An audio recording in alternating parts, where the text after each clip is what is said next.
pour les fables de Sandra de la Cascade. L'inconscience.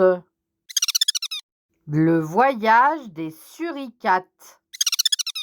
Ils étaient deux amis qui vivaient en Afrique et qui depuis toujours rêvaient de l'Antarctique. Ils voulaient voir la neige, connaître les glaciers et puis par-dessus tout chasser l'ours au terrier. Les deux jeunes amis étaient irréalistes, car jamais leur tribu ne compta de touristes, mais ils n'avaient que faire d'être les tout premiers, ils avaient le courage et un mental d'acier. Voilà nos suricates partis pour l'aventure, avec en matériel l'écharpe à la ceinture. Ils sont tellement pressés qu'ils rejoignent le port au lieu de s'adresser au proche aéroport. Là, ils trouvent un cargo transportant du poisson. Ils se glissent dans la cale et festoient pour de bon.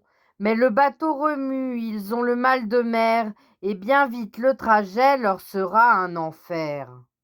Quelques semaines plus tard, le froid s'est engouffré et nos deux intrépides ont le nez surgelé. Mais voilà que la course arrive vers la fin. En sortant de la cale, les voici plus sereins. Arrivés à bon port, ils se mettent à flairer le gros ours polaire afin de l'embrocher. Avec un grand couteau, ils sont prêts à frapper, mais il fait tellement froid que leurs doigts sont figés. Après avoir marché le long de la banquise, quelque chose rugit dans le vent qui défrise. Nos petits compagnons se dirigent à l'attaque, mais l'ours est plus futé, le voilà qui les traque. En deux coups de griffure et deux crocs acérés, de ces deux abrutis, il ne fait qu'une bouchée. Moralité: voilà ce qui arrive à ceux qui, inconscients, se jettent dans l'arène sans regarder avant.